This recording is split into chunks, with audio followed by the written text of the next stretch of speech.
Anyị zulu keme o. Anyị zulu keme. Ụmụ Igbo zulu keme. Anyị zulu keme. Anyị zulu keme o. Anyị zulu keme. Ndị be anyị zulu keme. Anyị zulu keme. Ndị na-ewele ego Chukwu nyelufa edozi obodo fa na-agbapụ mmiri etinye ọkụ anụ ọkpọ n'ụzọ. Ọgaranya lọtalụ ụmụ ogbenye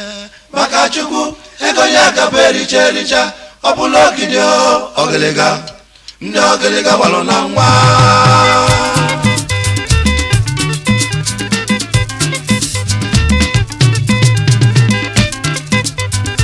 o nwere ndị ọgịlịga walụ na nwa, ndị bala ọgaranya na nwa ba na-agbasapụ aka na-enyere onye ọbụla aka ebe ọ bụ na ba na-enye nye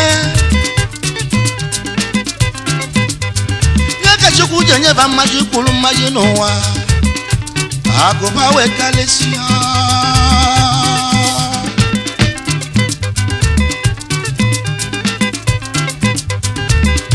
Nze F.I. Onwadike o mere ọha nọbụ osisi na-amị ego ọbụ Igbo landị ndị mara ọgaranya na nwa. Chifu Cletus Ibeto omeka nne ya ọbụ Nnewi ahụ nga ndị mara ọgaranya na nwa. Chifu Gabriel Chukwuma ezigbo nwa Nnedo na ịgadị Gabros ndị mara ọgaranya na nwa. Chifu Charles Orie Royal Traditional Prime Minister of Ohaji n'Imo State akwatu egwu nke izizi Shibet Motels Nigeria Limited ọgịlịga ọwụwa Eko. Chifu Kenneth Uzoho alias Kendo ọhazume ọbụ ụmụaka nwanne dị na mba bụ eze ma obi re Kenju ndị bala ọgaranya na nwa. Chief Doctor Ferdinand Anaghara iyi wanọbụrụ ala kenelu m za nze GN Ihako ome nke abụrụ n'anya ọfọsi na ndị bala ọgaranya na nwa. Chief ụwa igwe kalọ okpefiof abụrịba yana Chief ọnwụ ka kalọ ọkpụ ụzọ abụrịba ọgịlịga ọwụwa Eko. Chief Aike Ọraṅụsi ala kosofi sọlọ oje mba Nnewi ndị bala ọgaranya na nwa. Chief Dennis Okafọ eze nwa Chinemelov Nnewi kenelu m Chief Aloyimo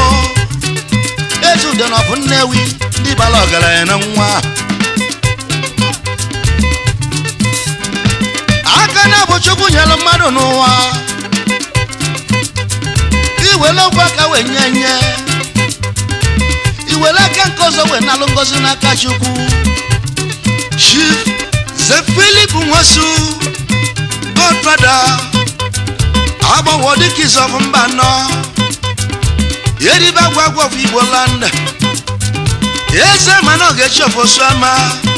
ndị bala ọgaranya na nwa n'ụwa. Chief Henry Achiekwelu ọnọ n'enyi one of Achi ome ka agụ one of Arọ ndị izu ọgụ Ebube Dike one of isi ala ngwa ndị bala ọgaranya na nwa. Chief Anthony Eze wepụta Omifuku one of Ọrụ Ukwu Bright Fusion Motors Nigeria Limited ọgịlịga ọwụwa. Chief Godwin Ike Ibekwe ugo ha one of Okwele anya bụrụ ugo ya ọrụ ugo na adabụ ugo gbada. Chief Commerce nwa bụ eze Maduba ọdụ Ebube one of Isu Njaba Ebube Isu nwoke dị ebube ndị bala ọgaranya na nwa. Chief Hope Uzodimma ọnwa na-etilọrọ ọmụma obi ọfọrụ omi ifukwu ọfọlọ ndị bara ọgaranya na nwa Chief Doctor iyu nzeribe ọba awọ mama ekwu emewa n'ọfọlọ kenelu m Prince Collins Amukamara eze ama n'ogechi eze kuli ọba awọ mama ndị bara ọgaranya na nwa Chief Engineer Emi Chukwuka ọzọ ekwu eme bụ inyi n'Enugu steeti ndị bara ọgaranya na nwa ọgaranya Chief Henry Ikechukwu ozuru mba nwa n'ọfọboro ọgaranya ọwụwa eko Chief Anayo Nwadike Igbo one of Igbo land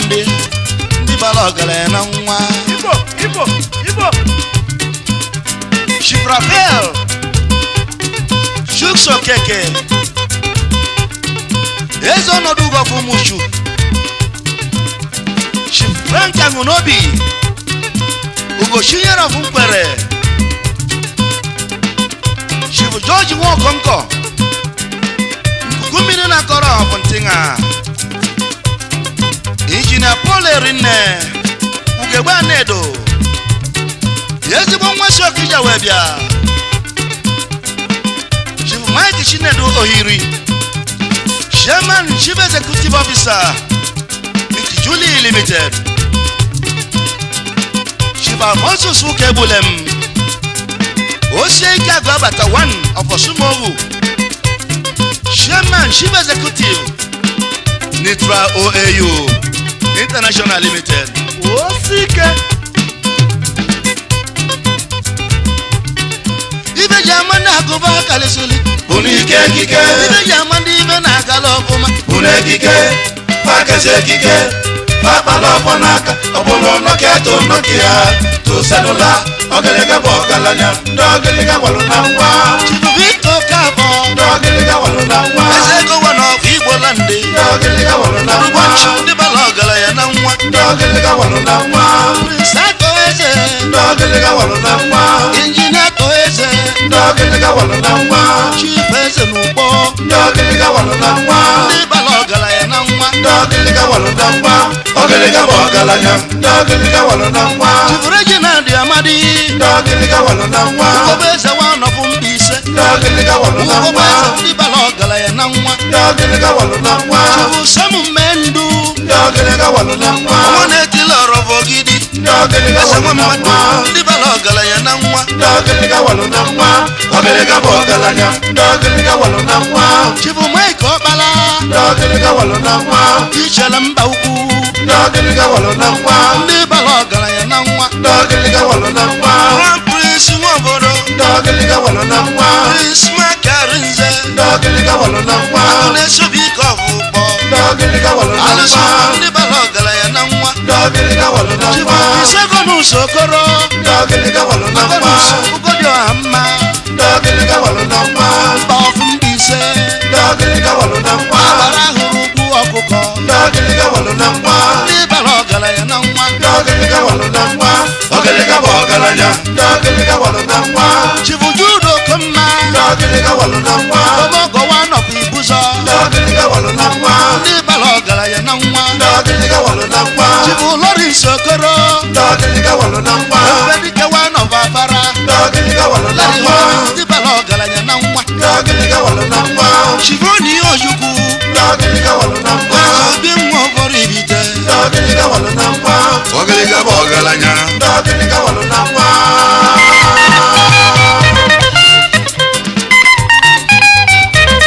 Ọkụligo ọwịwa ọdụwa na-ekwu maka ya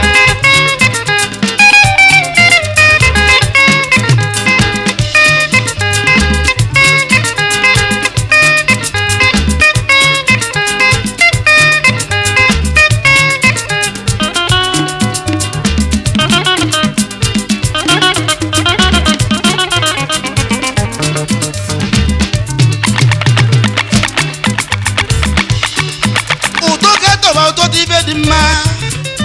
ayịlị n'Igbo dị mma ọkọ si mede eji nwa dibịa ne mgbọrọgwụ Ebedu. ọ bụrụ dike kwu okwu bụ ụjọ ji ya Na-ekwukwu. chibusili lọgụ egbe enyi ọbụ ụmụchu ndị bara ọgaranya na nwa Alhaji Bashaka. Prince Nze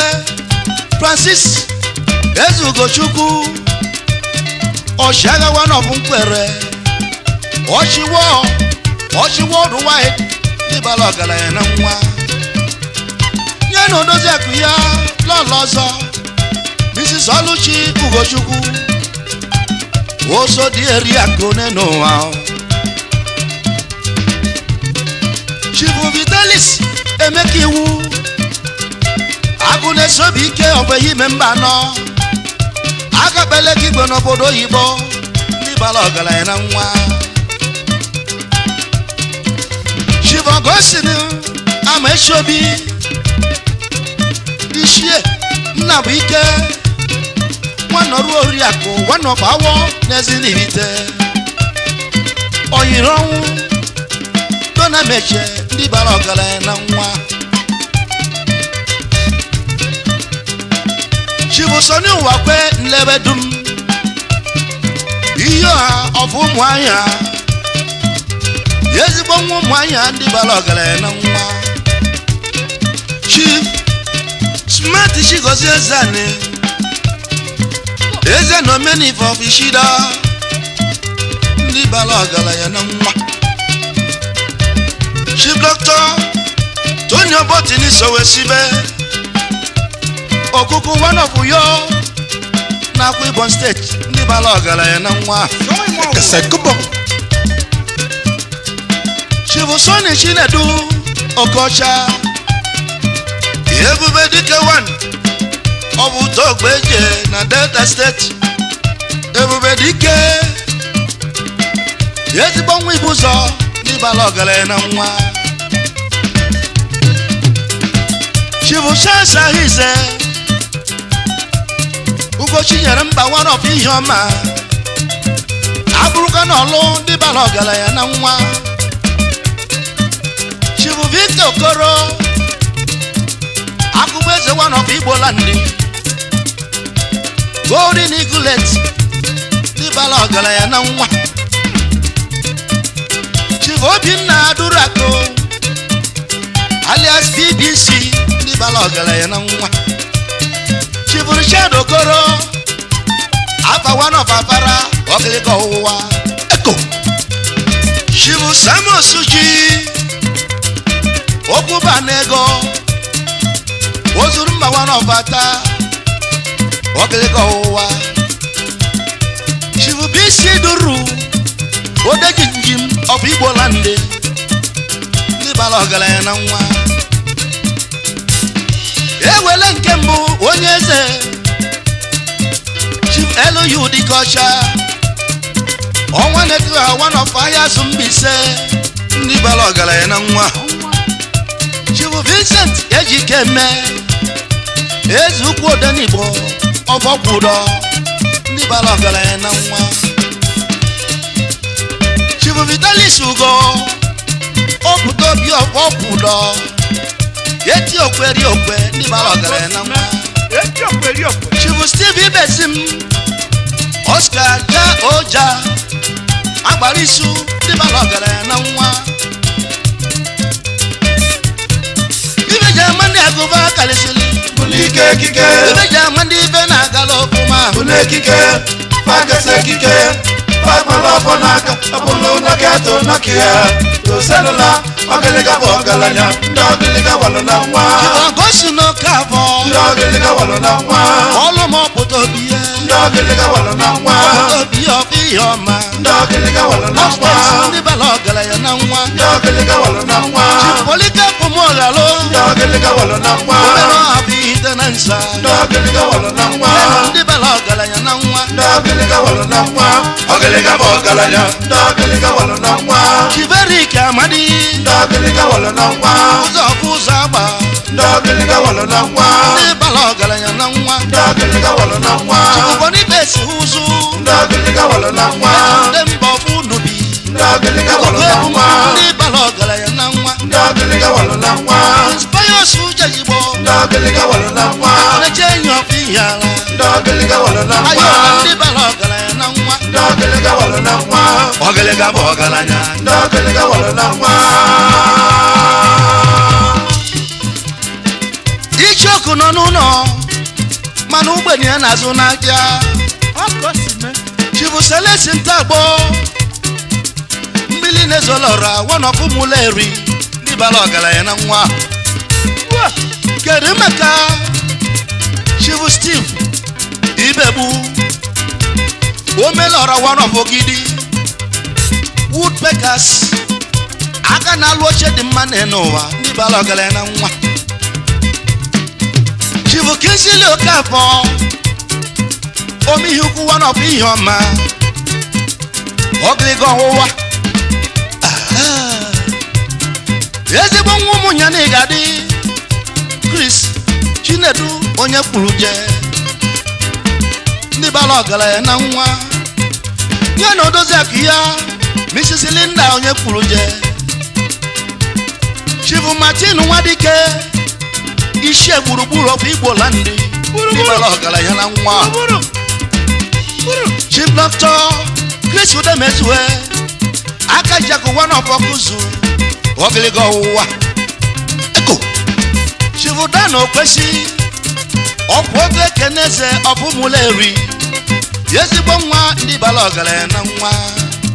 Chief Uche Samuel Nwoko Sam Bright traditional prime minister of Umuovo ọkụ na General of Old Umuahia kenelu mụ Chief Emmanuel of Isiala Ngwa Chief Rege Chairman Managing Director Service Station Hotels ni Lasamaja Lagos Engineer Chief Ika Chibu Akasha nwata one of Mkwere nwanne mmadụ ọgaranya na nwa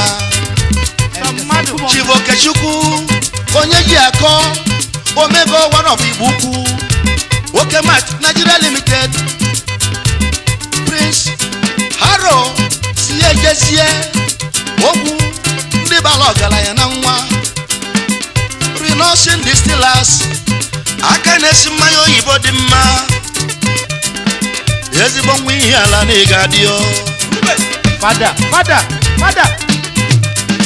Chief Linus Ibejika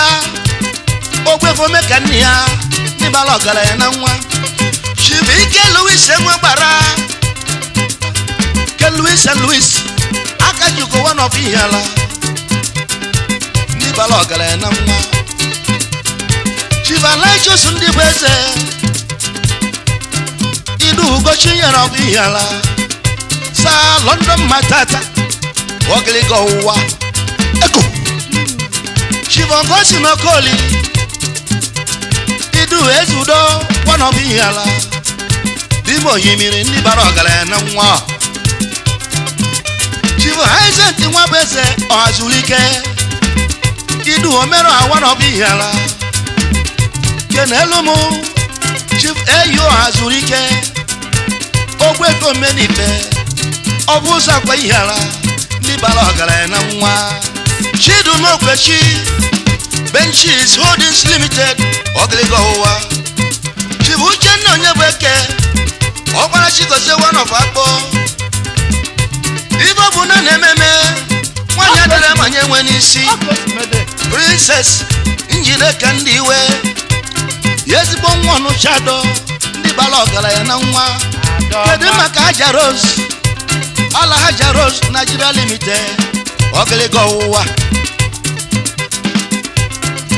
ibeji ama ndị agụba kalisili bụlụ ike ekike ibeji ama ndị ibe na-agala ọfụma bụlụ ekike